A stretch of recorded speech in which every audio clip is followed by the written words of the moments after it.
চক আমাৰ পাৰ্টিৰ এটা নিয়ম থাকে যে কোনোবাই যদি ক'ৰবাত ইলেকশ্যন খেলিব বিচাৰে তেতিয়া এপ্লাই কৰিব লাগে।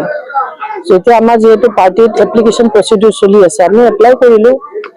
যিহেতু এইটো চিটটো এটা নতুন চিট, হাজো শুৱালকুছি এটা নতুন সমষ্টি, আৰু সেইফালৰ পৰা মই বিচাৰিছিলো যে ইয়াতে যদি দলে টিকেট দিয়ে মই নিশ্চিতভাৱে ইলেকশ্যন খেলিম, আৰু তাৰ কাৰণে যদি এপ্লাই কৰিছো মই, আৰু কালি এপ্লাই কৰিলো। মোক বহুতখিনি মানুহে সংগ দিলে যোৱাকালি।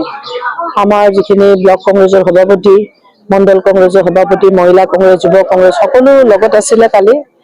তো সকলোৱে মানে খুব আনন্দৰে এটা নতুন আশাৰে আমি পাৰ্টিৰ প্লেটফৰ্মত আমি এপ্লাই কৰি থৈ আহিলো। বাকী পাৰ্টিয়ে বিবেচনা কৰিব।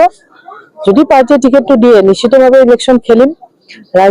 ৰাইজৰ ভাল সঁহাৰি পাইছো। য'ত য'ত মই গৈছো ৰাইজে বিচাৰিছে যাতে আহি ৰাইজৰ কামত জড়িত হোৱাটো বিচাৰিছে।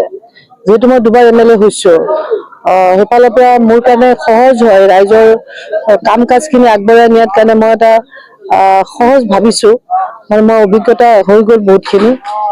খুব সোনকালে আয়ত্ত কৰিব পাৰিম বস্তুবিলাক, সমস্যাবিলাক অঞ্চলৰ, আৰু ইয়াৰ সমাধানবিলাক যিহেতু মই বুজিয়ে পাইছো বহুতখিনি।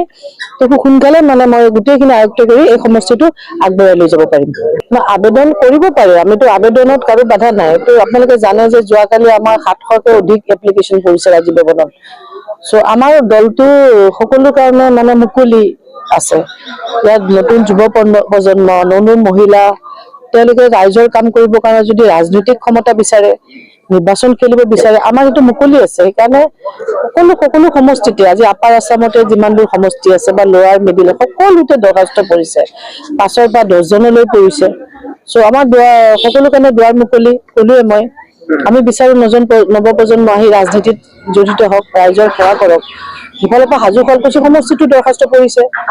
নিশ্চিতভাৱে দলে বিবেচনা কৰিব, যিকেইজন আছে প্ৰাৰ্থীয়ে এপ্লাই কৰিলে তাৰ ভিতৰত কাক দিলে সমষ্টিটো উদ্ধাৰ কৰিব পাৰে সেইটো দলে হাইকমাণ্ডে বিবেচনা কৰিব। লগতে বহুত আমাৰ চাৰ্ভে হয়, বহুত কেইবাটা পৰ্যায়ত আমাৰ ইয়াতে চাৰ্ভে চলি থাকে। AICC পৰাও হয়, বহুত আছে আমাৰ প্ৰচেছ। সকলো প্ৰচেছত যদি মই আহিব পাৰো, উঠি আহিব পাৰো বা ওপৰত আহিব পাৰো, নাম্বাৰ 1ত যাব পাৰো, তেতিয়া নিশ্চিতভাৱে মোক টিকেট দিব। সেইটোক লৈ মই আশাবাদী। বিৰোধীটো মোক সমালোচনা কৰিব লাগিব। তেওঁলোক হতাশ হৈছে, তেওঁলোক গম পাইছে যে এইটো সমষ্টিত যদি মই খেলো বিৰোধী যে হাৰিব, টকা খৰচ হ'ব, তেওঁলোক গম পাই গৈছে। সেইকাৰণে তেওঁলোকে মোৰ কথা ক'ব লাগে, ক'ব। আমি নিৰ্বাচনটো এটা প্ৰত্যাহ্বান হিচাপে ল'ম। আমি ৰাইজক সাৰথি কৰি আগবাঢ়িম। ৰাইজে যদি বিচাৰে, আমাক বিচাৰে, নিশ্চিতভাৱে আমি সমষ্টিটো জিকিব পাৰিম।